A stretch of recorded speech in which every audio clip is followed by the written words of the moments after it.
आपण आजपासूनच केलं पाहिजे। कुठल्याही पद्धतीनं गाफील राहू नका अशी माझी विनंती आहे। प्रत्येक मतदाराच्या पर्यंत पोहोचण्याचं काम तुम्ही सगळ्यांनी करा। हे करत असताना घटक पक्ष आपल्या बरोबर आहे।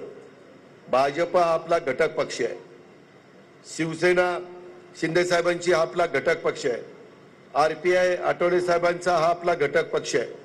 त्याच्यामुळं वेगवेगळ्या ठिकाणी अजून निवडणुकीपर्यंत जाहीर होईपर्यंत इतर पण काही राजकीय पक्ष एनडीए मध्ये आले तर त्याची माहिती मी तुम्हाला दिलच। पण ह्या सगळ्या घटक पक्षांना देखील आपल्याला विश्वासात घ्यायचं आहे।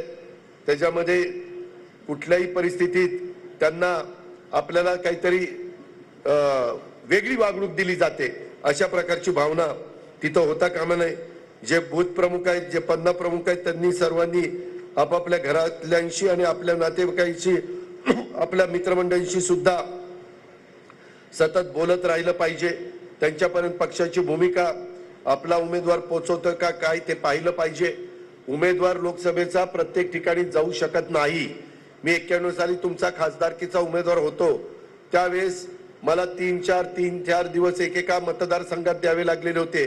ती पण दुर्दैवाने राजूजींचं दुःखद निधन झाल्यामुळं मला 1 महिना जास्त मिळाला, नाहीतर ते फार कमी दिवस मिळत असतात।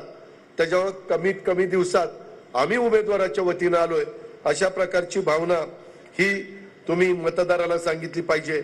आणि तुम्ही बेलाशक सांगा की माग जे खासदार निवडून गेलेले आहेत आतापर्यंत 3-4 वेळेला, त्यापेक्षा ह्या वेळेसचा निवडून जाणारा खासदार हा तुमची विकासाची कामं जास्त करेल। हा अजित पवारचा शब्द आहे, मला हा अजित पवारचा शब्द आहे, माझा शब्दाचा वापर करा। कारण उद्याच्याला ते म्हणतील आता कसं पहिल्यांदाच ते निवडून जात आहेत, मग कसं त्यांना म्हणावं ते जरी पहिल्यांदा निवडून जात असले तरी बाकीचे आजूबाजूचे त्यांची लोक 6-6, 7-7 वेळाला निवडून गेलेले आहेत। त्याच्यामुळे काही काळजी करू नका अशा पद्धतीनं बेलाशक सांगा। कुणी त्याच्यामध्ये आणखीन काही वेगळं विचारण्याचा प्रयत्न केला, काही जण सोशल मीडियावर पण वेगळी त्याच्यामध्ये हे टाकतात, पोस्ट टाकतात आणि तशा प्रकारची पोस्ट आली पण आपले पण लोक जरा भावनिक होतात। तसं होऊन देऊ नका। आपल्यामध्ये राष्ट्रवादी काँग्रेस पक्ष हा केवळ एक पक्ष नाहीये, तर तो एक विचार आहे। महाराष्ट्राच्या समृद्धीचा, देशाच्या परिवर्तनाचा, महत्वाचं म्हणजे तुमच्या आमच्या सर्वांच्या अभिमानाचा आणि स्वाभिमानाचा विचार करणारा पक्ष आहे। घड्याळ तेच, वेळ नवी, हे मात्र आपण कदापि विसरता कामा नये। त्याच्यामुळं हे सगळ्या गोष्ट आपण मतदारांच्या पर्यंत पोहोचवली पाहिजे। आणि आपण अनेक कामं म्हणजे इतकी कामं केलेली आहेत ते सहज तुम्हाला ओझरती सांगतो, ते डिटेलमध्ये सांगत बसत नाही। रस्त्यांची कामं मोठ्या प्रमाणावर चाललीत, पालखी मार्गाचं काम आपलं मोठ्या प्रमाणावर चाललेलं आहे।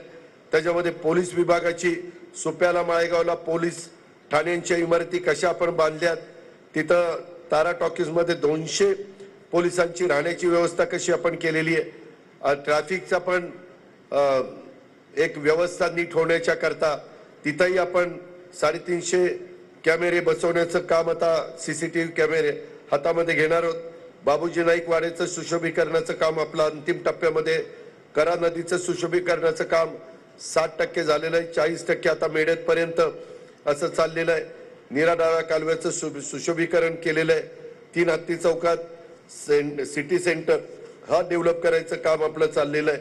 कनेरीला वन उद्यान आणि शिवसृष्टी ह्याचंही काम आपलं चाललेलं आहे।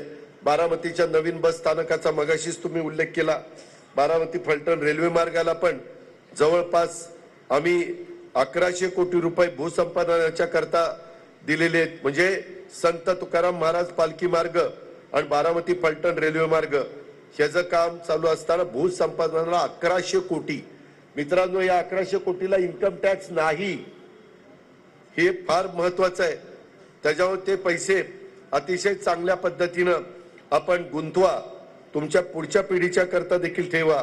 शासकीय मेडिकल कॉलेजच्या बद्दल काल का परवाच कॅबिनेट होती, मी तुमच्या करता एक नर्सिंग पण कॉलेज मंजूर केलंय, म्हणजे नर्सेस तयार करण्याचं, नर्सेस शिकवण्याचं।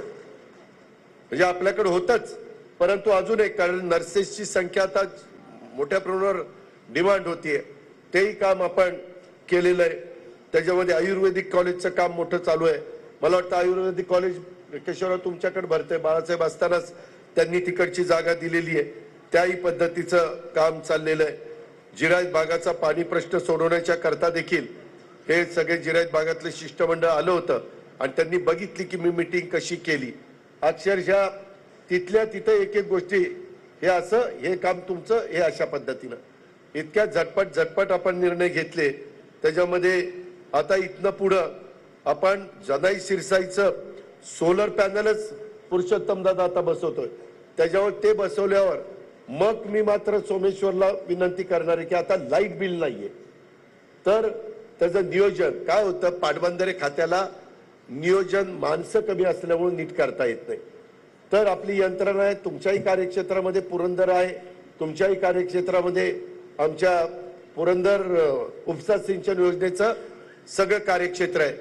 त्यामुळं तिथं आपण तशा पद्धतीनं करू आणि मग मी केशवराव वगैरेंशी बोलून जनाईचं आणि शिरसाईचं काय करायचं ते त्या ठिकाणी ठरवीन. समजा जनाईची जबाबदारी किंवा माळेगाव कारखान्याने घेतली, लाईट बिल नाही, फक्त नियोजन पाणी वगैरे व्यवस्थित ते करायचं, तर मग वीरधवलला सांगून दौंड कारखान्याला आपण शिरसाईची व्यवस्था करायला सांगू.